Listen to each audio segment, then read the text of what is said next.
Boom, bam, bop, bada bop, boom, pow.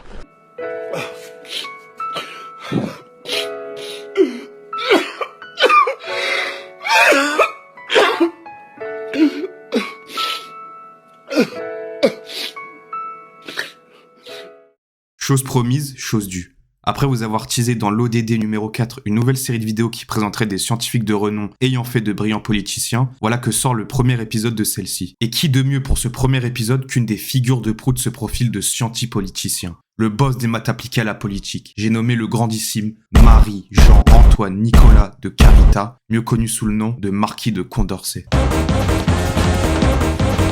Bon, avec un nom pareil, vous aurez sûrement compris que Condorcet, né le 17 septembre 1743 à Ribemont, provient d'une famille de la noblesse française, et plus exactement de la seigneurie de Condorcet, comme son nom l'indique. Néanmoins, comme on le verra plus tard, Condorcet défendra toute sa vie des idées allant complètement à l'encontre des présumés idéaux de sa classe sociale à cette époque. Et cette rupture idéologique peut en partie s'expliquer par son éducation stricte et humiliante, inculquée par les jésuites, dans laquelle il a grandement souffert, ce qui lui fit développer un anticléricalisme profond qu'il ne cessera de défendre. Il mourut le 29 mars 1793, des suites de son emprisonnement dû à ses contentieux avec les montagnards, victime malheureuse de la terreur. On va pour l'instant laisser de côté la facette politique de Condorcet pour commencer avec sa contribution aux sciences. Allez, c'est parti.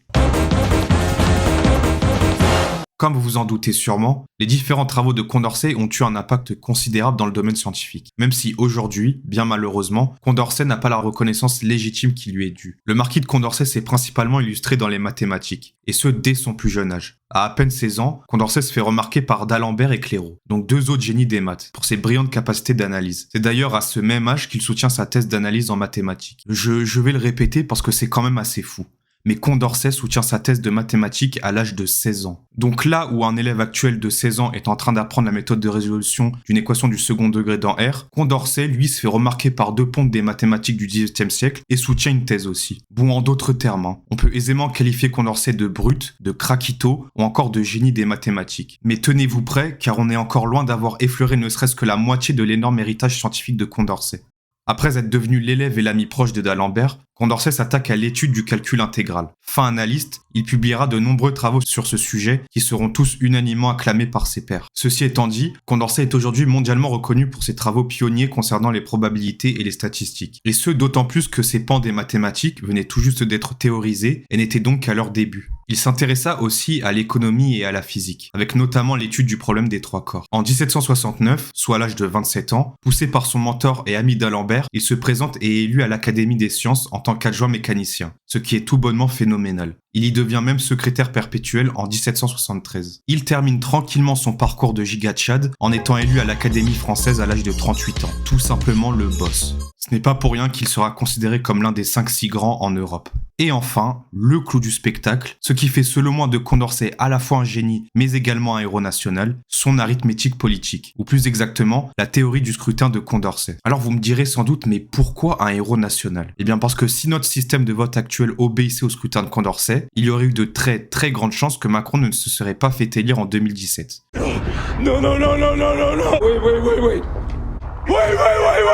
Sinon, pour expliquer très brièvement ce qu'est la théorie du scrutin de Condorcet, car ce n'est pas le but de cette vidéo et que d'autres excellents vidéastes l'ont déjà fait, je vous mets 2 vidéos sur le sujet dans la description par ailleurs. Cette théorie qui s'applique en réalité à toute prise de décision collective et non pas seulement à la politique, affirme selon les dires de Condorcet que si un choix est préféré à tout autre choix par une majorité ou une autre, alors il doit être la décision collective. Et ce choix, c'est ce que l'on appelle plus communément le vainqueur de Condorcet. Et ce qu'il y a d'extraordinaire avec notre marquis préféré est le fait qu'il n'a pas simplement apporté une théorie mathématique dans un domaine qui semblait de prime abord complètement étranger à cette science. Mais Condorcet n'était pas un mathématicien qui joue aux politiciens, très loin de là. Il a été un incroyable homme politique qui a eu un impact énorme sur notre société actuelle.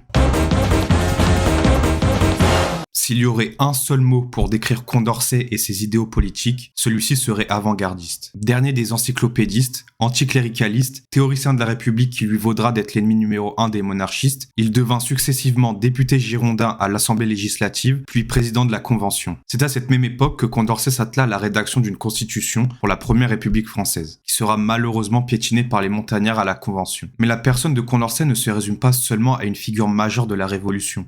D'abord, c'est un combat ardent contre l'injustice et l'inégalité. et ce sous toutes leurs formes. C'est de ce combat que vient son avant-gardisme. Anticlérical et athée, il fera tout de même de la liberté de culte un de ses chevals de bataille, en réclamant cette liberté aux juifs et aux protestants par exemple. Fils spirituel de Voltaire qui sera un de ses grands amis, Condorcet ne cessera de promouvoir la notion de tolérance. Par ailleurs, il défendra aussi un universalisme assez hétéroclite pour l'époque, puisqu'il viendra s'opposer à l'esclavage, chose inaudible fin 18e pour des questions économiques, de mœurs ou de morale. Encore plus précurseur pour l'époque, Condorcet fut pour une égalité homme-femme totale, tant sur le plan politique que moral. C'était tellement novateur que Condorcet est considéré par beaucoup aujourd'hui comme le premier féministe radical. Il faut comprendre qu'à l'époque, Condorcet était un peu vu comme ça par ses pairs, mais son avant-gardisme ne s'arrête pas là, car Condorcet est aussi le père fondateur de l'instruction publique, et de l'idée que cette dernière soit le pilier de la République. C'est bien du projet de décret de l'organisation de l'instruction publique de Condorcet, duquel Jules Ferry s'inspira pour mettre en place l'école telle que nous la connaissions aujourd'hui, c'est-à-dire près d'un siècle plus tard. Également farouchement opposé à la peine de mort, il n'a jamais transigé avec sa conviction, même lors du vote sur la culpabilité de Louis XVI et de sa mise à mort ou non. Vote où il décida de voter oui pour le premier et non pour l'autre, passant outre l'immense pression de ce vote, contrairement à Vergniaud par exemple. Et pour boucler l'immense héritage politique de Condorcet, il faut être conscient que dans sa proposition de constitution, il y proposa une première esquisse de RIC, fruit et surtout résultat de son arithmétique politique. On peut donc dire vive les maths et surtout vive Condorcet. Car l'homme qui mourut du revers de l'idéal qu'il a toujours défendu a personnifié à lui seul ce que l'on pourrait aisément qualifier comme étant la plus belle facette de la Révolution française. Ses combats avant-gardistes, mêlés de tolérance, d'humanisme et de soif de justice, sont pour certains toujours d'actualité. Ce qui montre à quel point Condorcet est un personnage majeur de l'histoire de notre pays, malgré le fait qu'il soit toujours injustement éclipsé par d'autres grands noms de son époque.